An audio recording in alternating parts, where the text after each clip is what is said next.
Welcome to the Mama Stay Fit podcast, Birth Story Friday. In this episode, Jessica is going to be sharing her unmedicated vaginal breech birth story in a hospital setting.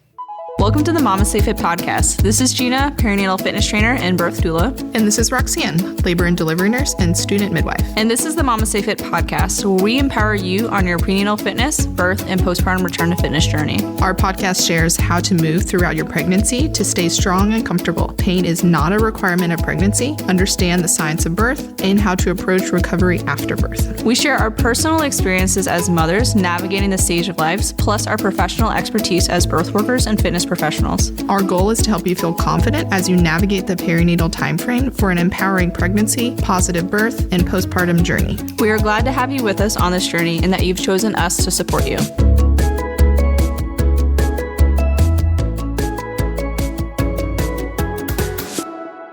Welcome to the Mommy Stay Fit podcast. In this birth story, Jessica is be sharing her vaginal breech birth story. So we're definitely really excited to hear your story. And thank you so much for being here, Jessica. Thank you so much for having me. I'm very excited.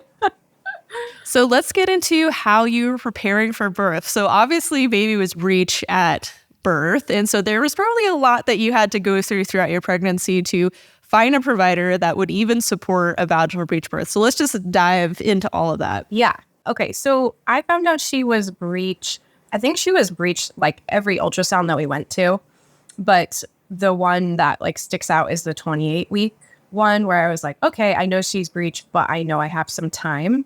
And still I had this feeling, and I remember telling my midwife and she was like, you have time. But I had this feeling like she's going to be breech till the end. I had actually switched. I had a group of 5 midwives, but they birthed in the hospital. And that was my practice originally. And then I really wanted a home birth. So I hired a home birth midwife. And I had like 2 or 3 meetings with her before I decided that was actually too stressful to be in my own house. And then I unhired her. And part of the reason was that I had found out that she was breech and I had that feeling.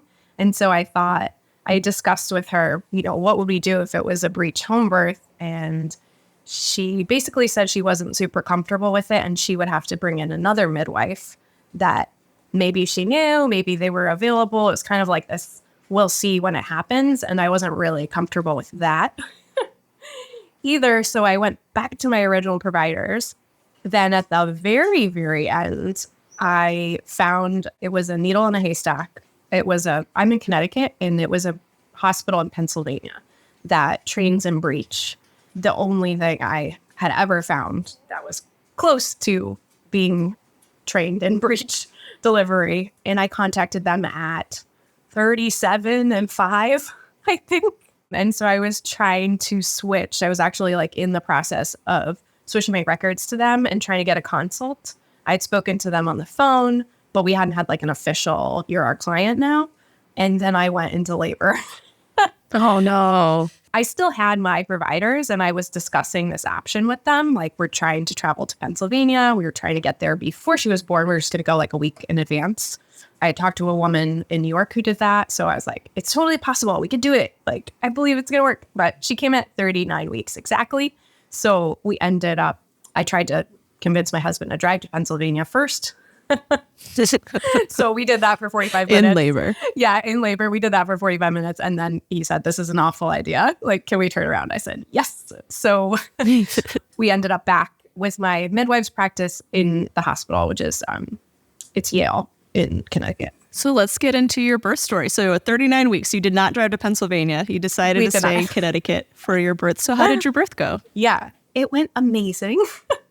It was really like a birth dream come true. I almost still can't believe that it happened the way that it did.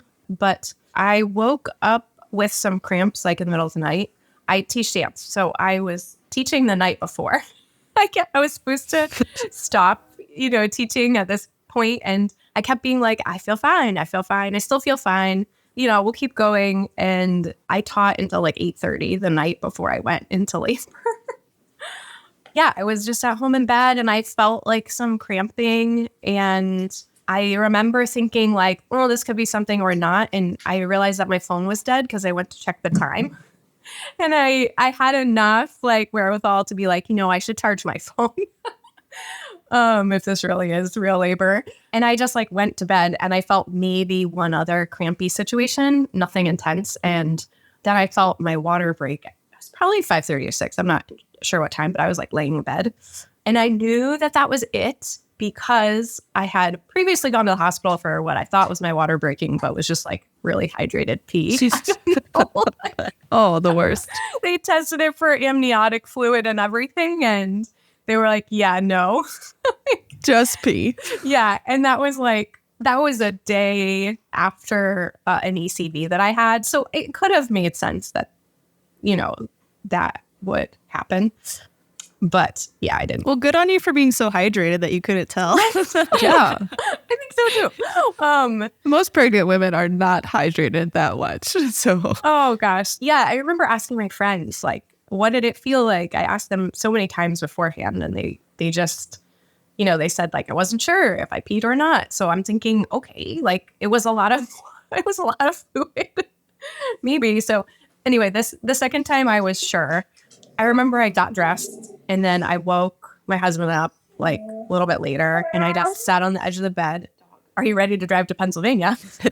And that was like his one thing. I mean, he thought the whole thing was kind of nuts. And his one thing was he didn't want to be driving while I was in labor. I think at the end of the day it was a good plan. My labor was it was 6 hours door to door, like water breaking to when she was born. And Pennsylvania was 4 hours away through like New York City. So it was a great Would have been 6 hours. Yeah, it was a great thing that we did not go because it could have been potentially a little more dangerous. We tried to drive to Pennsylvania. Then we decided, actually, we're not doing that. We came back home. We put my stepson on the bus because it was 8:30 in the morning. And we said, you're going to have a sister day. Okay. And put him on the bus. And the hospital actually from Pennsylvania called me, which I think was just like kind of the most amazing thing. They called me in this moment where we were like, I don't know what to do. And the doctor there got on the phone with me. Now, keep in mind, this man does not know me at all, but he's heard of me.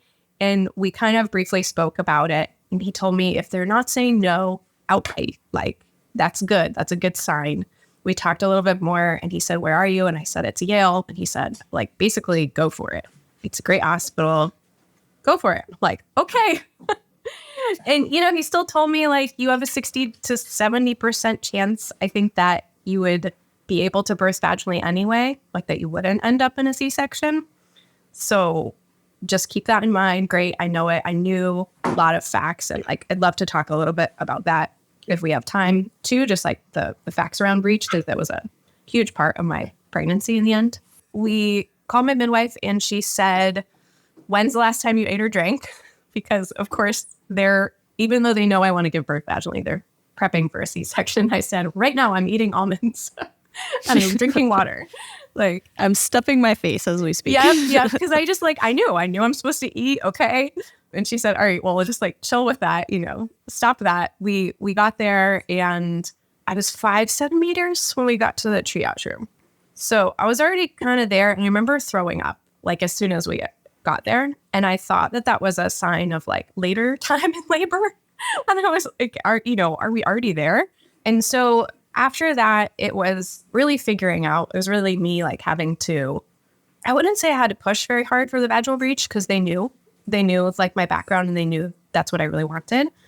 Like for me, I had to check off these boxes of things that would be safe for her. So I can go into that later, but she had to be like under a certain weight. She had to be kind of in the right position. Her heart rate had to be really good and things had to be moving. Those were like the boxes that I mentally needed to check off to say like, this is safe. They gave her the ultrasound, which she was frank breech, which is like folded in half. So bottom first. And when they confirmed that she was frank breech, I was like, great, it's a go. Everything's moving smoothly. They had 2 female OBs that were on call. So my midwife did not actually deliver her. It was like a conversation between contractions where I checked in with my midwife about how she was feeling. And she said, I'm here to support you, but that's beyond my scope. And so like, these are the people who will be delivering your baby. And I looked at the OBs, and I think it was after the really serious conversation where they like had to tell me the risks of vaginal breech, which they did do. They looked very seriously. And then I asked them to give me the risks of cesarean because they seemed that they were going to skip that. They weren't going to mention it. I knew like, okay, just give it to me. But I knew all those risks beforehand, and I knew like the numbers of them. So I had to like sign some papers, you're going against recommendation. And I looked at them and I said like, okay, like you have breech experience. And they're like, yes. And I didn't want to know at that point how much breech experience, because you want like, it's not a lot. I know that it's not a lot. The hospital that I was going to try to go to in Pennsylvania had like 15 breech in 2 years. So imagine a hospital that never sees them. Like, I don't want to ask. So I just said, okay, you've done it before. Like, okay, we're good to go. And they kind of just like nodded with their eyes wide. Like, all right, yes. But they were like some, cool, strong women that they said, okay. And they wanted me to give birth in the OR. That was like the concession, just in case anything would go wrong. And at that point, it was like it would have been beyond C-section. They told me that they could like make an incision and like push her out through there if she got stuck. What? Which I'd never heard of. Yeah. Like an incision in your belly to push her out through your vagina. That's wild. Isn't that weird? Unless I misunderstood, but it wasn't a C-section. Or like maybe they would have to use forceps or something to get her out. So yeah, they wanted me in the OR, and I said, okay, whatever, fine. They were already pretty nervous about it. So it was an interesting experience to sort of be making them less nervous about it. Like I didn't want the IV port in. I didn't get an IV, but they put the port in. They really wanted that just in case. And they wanted the OR just in case. And they wanted me ultimately on my back too. Like that's the way they were comfortable. And originally that's not what I wanted, especially for breech. It was like, they're comfortable with this and that's what I have to go with. So like, okay. In the end, it was totally fine. But yeah, so I was in the triage room at 5 centimeters. I think they checked me again and I was at 7. And we went to the regular labor room. And I remember they brought my husband scrubs for the OR. And he said, like, when should I get into these? He said something about pushing. I don't know why. And I said like, oh my gosh, yeah, I think I need to do that. I just didn't know I was feeling the feeling, but I didn't know that's what it was. What you were feeling. Yeah. You're like, oh, actually, that sounds like a good idea. Yeah, sounds like great. Pushing sounds really great right now. Yeah, it was. I think I'm doing that. Like, yeah, it was really interesting to have things go so quickly because I was on my hands and knees like the whole time. I felt that I couldn't get out of that position. And I remember just like trying to rest, but the contractions were so quick. Like they were like every 30 seconds. Like it felt like just I couldn't rest or whatever. And then I was like, I feel like I need to push. I feel like it's time. So they checked me and I was at 9 centimeters. And then they were like, okay, we got to get you to OR. Running you down the hall. Yeah. And so I was like, well, I can't get out of this position. So I was like on all fours being wheeled to the OR. I remember they were trying to cover me with like a sheet and I'm like, that's more annoying than anything else. Just leave me alone. It's fine. I remember telling them like, can you turn the lights down in the OR? Because I didn't want those like bright lights and they agreed to that. Yeah. So it was very much like everyone really was sensitive to what I asked, even though it was just like very different thing. I remember pushing on my side. My midwife said like, why don't you try your side? That worked great. And then they said, okay, it's time to go on your back. And I don't know. I really didn't want to hear that. But like I said, in the end, it was fine. It was a really easy position for me to feel the pushing. I think, I don't know, maybe like half an hour. I'm not sure of the actual timing. Yeah, I felt all her parts too, which was like an interesting. I just like felt her foot come out and her other foot and like her arm and her arm. And I didn't really feel her head come out because by that part, like it just did kind of pop out like a regular head down birth. Just the opposite. And I had watched, like, I kid you not, maybe 30 breech birth videos. Like, I knew exactly what it was going to look like. I had this vision of it. And so I knew it was happening. And yeah, she came out and they put her on me and I was shocked, which I think it seems like most people are. Yeah. Like, finally. Yeah, there's a video that my midwife took and I'm just like, looking at my husband with my mouth open and he's kissing me. It just like looks like he's giving me like mouth to mouth resuscitation. I don't do anything. I'm just like stare at him with my mouth open, like, oh my God. Just in shock. Yeah.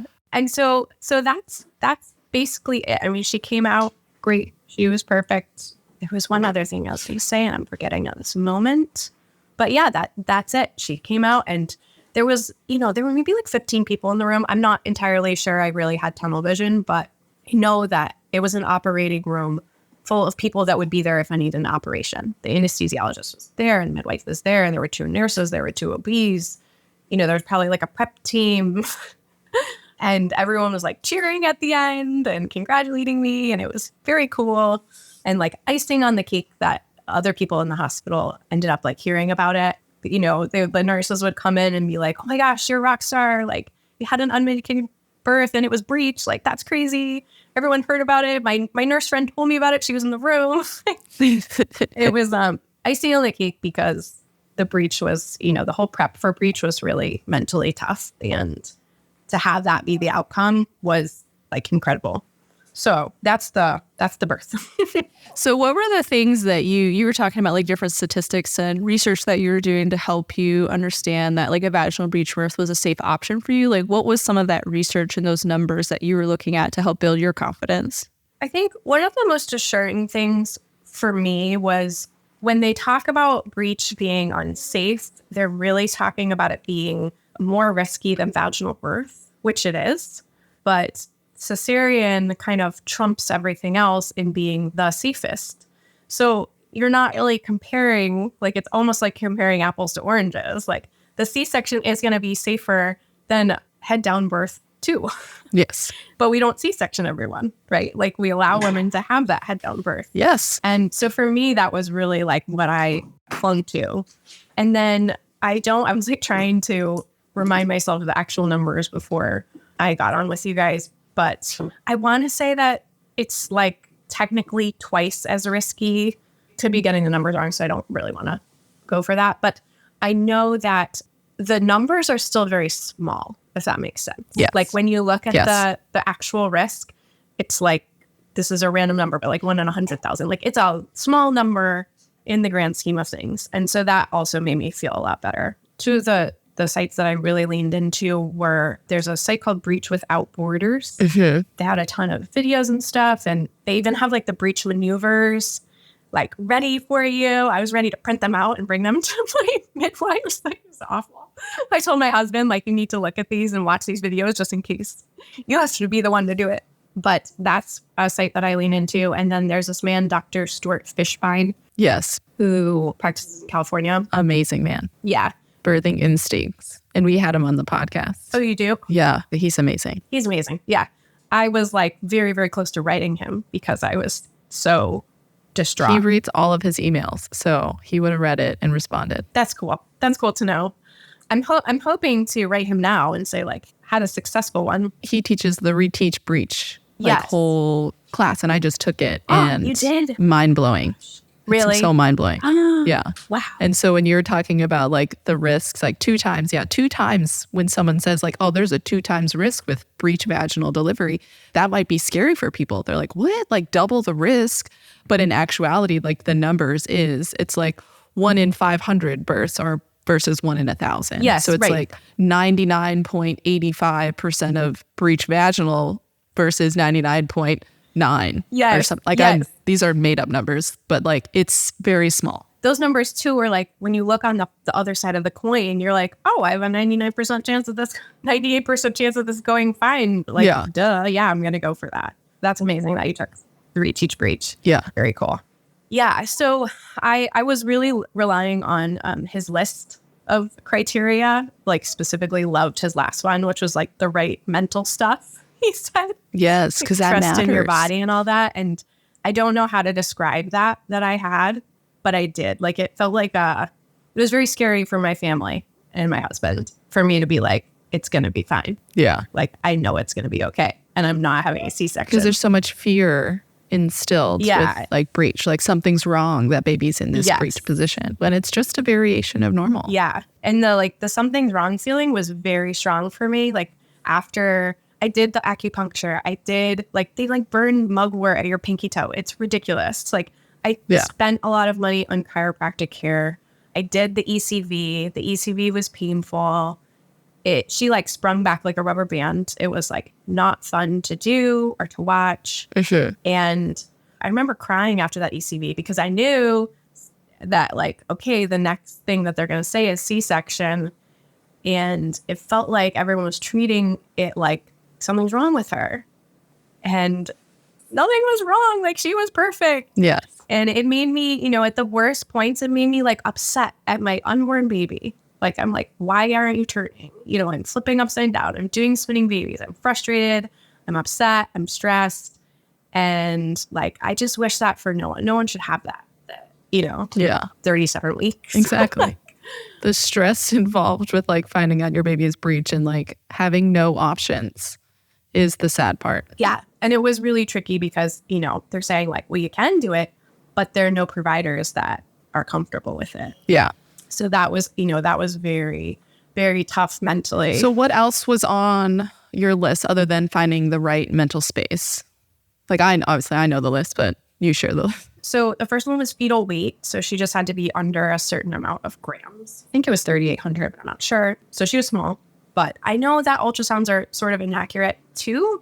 And so that seems like, it's just a tough one. They're just like really trying to get what they can get. But I did go for like a 38-week ultrasound to confirm her weight. Okay. I needed that to birth at the hospital in Pennsylvania. So I needed, like, that was part of what I needed. The second one was frank or complete breech, which frank is that, like, I'm sure you know, but like the folded in half with the butt presenting first. Feet by the face. Yep. Or complete breech, which I think is legs crossed in the front. Yeah, they're like cross-legged, feet are down below the butt or like kind of in front of the butt. Okay. Yeah, so that was the second one. And she was that way, which was great because I really thought that I was cross-legged. I could feel her. I remember the night before I went into labor, I said to my sister, like, ooh, she's like kicking my cervix. Like, I can feel her down there. Like, she feels really low. And turns out she was really low. But okay, so that was the second one. The third one on Dr. Stu's list is adequate maternal pelvis, which I couldn't measure it. Like, no one. It's funny because he says his list in the class, inadequate maternal pelvis proven by like previous labors, really. Like, have you had a baby before? Okay. But really, anyone with an adequate maternal pelvis is anyone with a pelvis.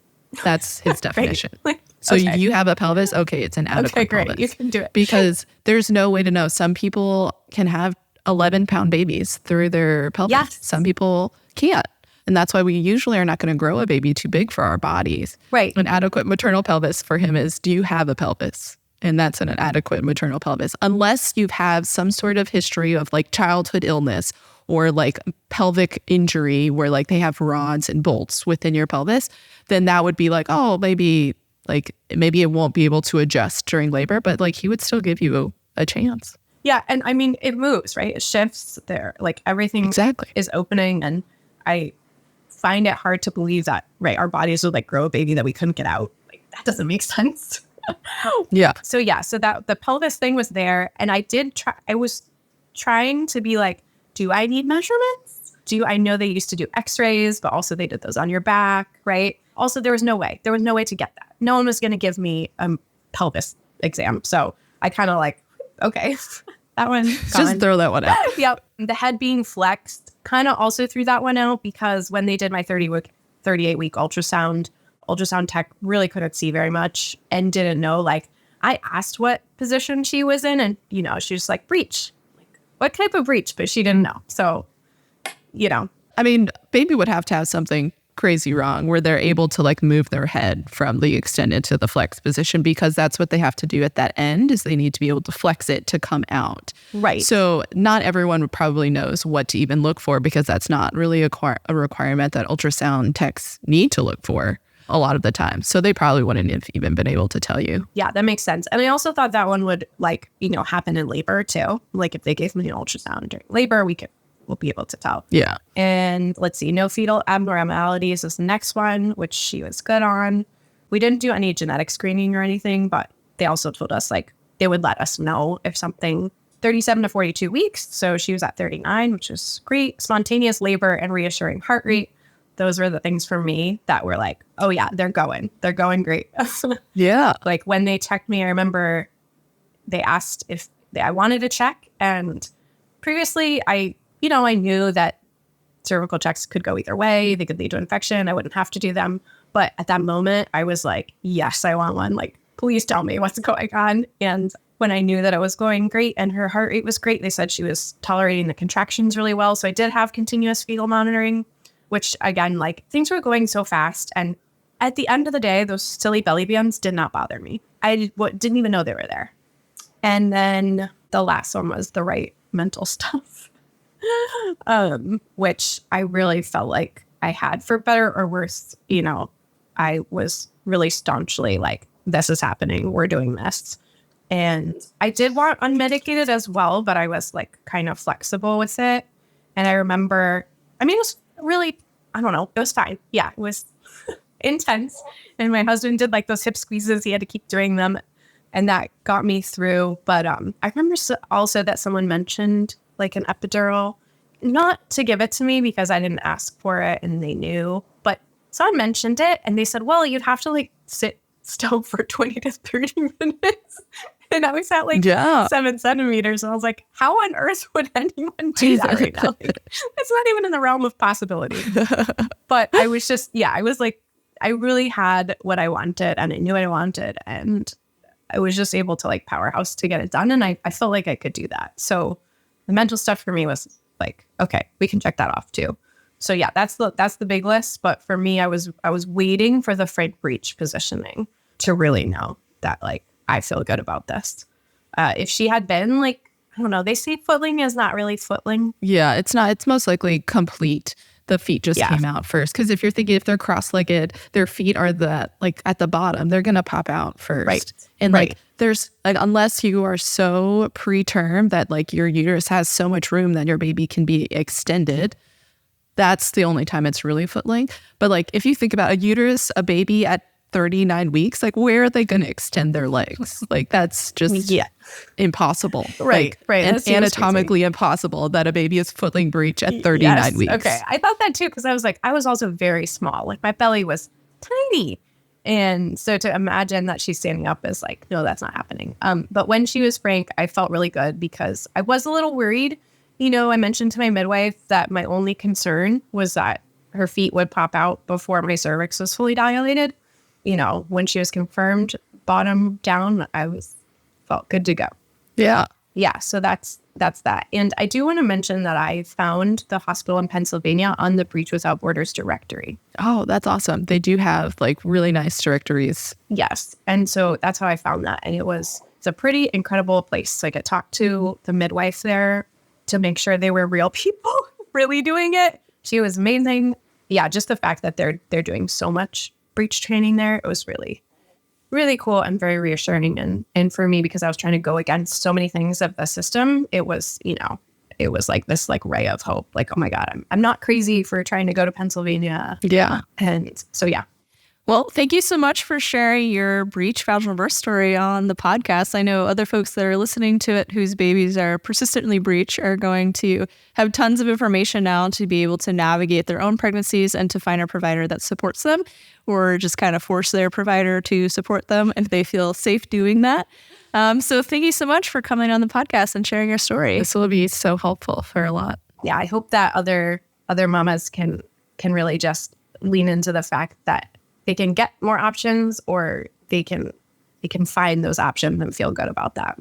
I think they will after listening to your story. So thank you again, Jessica, for sharing your story on the podcast. Thank you so much for having me. I really appreciate it. When I was about a month postpartum with my second baby, I decided to start Mama Stay Fit 16-week postpartum return to fitness program, and I so enjoyed it. This program is so thoughtfully designed to rehab your pelvic floor and your abdominal core while also progressing towards regular workouts. I really struggle with pacing myself, and up until this point, I had never actually taken the time to learn how to properly engage my core and manage my intra-abdominal pressure, but this program did it for me. And and they also offered gentle, frequent reminders of how important this postpartum period was to properly rehab and give yourself patience as you resume regular activities. And by the end of the 16 weeks, I was so happy with how I was feeling. I was already lifting as much as I had been prior to my delivery with no pain and no symptoms. So Jessica shared about her struggles with finding a provider for breech vaginal delivery that would support her choice of wanting to do a breech vaginal delivery. And we're not in any way trying to support that everybody needs to have a vaginal birth if your baby is in a breech position, but we are advocates for having that option available to somebody if they do want that. Some people may choose that a C-section is the better option for them, and that is a totally valid choice, but some people might want that option of having a breech vaginal delivery, and that should be an option available to them. And if you find yourself in a position where your baby is in a persistent breech and you're looking to have a breech vaginal delivery, there is directories on Breech Without Borders of providers who will support a breech vaginal delivery. You can also reach out to them and they can kind of find somebody in your area, hopefully, that will support that type of birth. Thank you for listening to Jessica's story. If you enjoyed this episode, be sure to like and subscribe to our channel so you get notified whenever we release new episodes. We release new podcast episodes every Wednesday and new birth stories every Friday. If you're pregnant and you're looking for more support from us throughout your pregnancy, you can join our online prenatal fitness programs and our childbirth education course. If you're postpartum, you can join our postpartum fitness programs to help you return to lifting after birth, and our postpartum education courses that now include postnatal yoga, infant massage, and then also infant CPR. If you're a professional and you're wanting to earn CEUs and learn from our expertise, you can join our birth worker course and pre and postnatal fitness trainer course, and you can use code STORY10 to get 10% off any of our online offerings.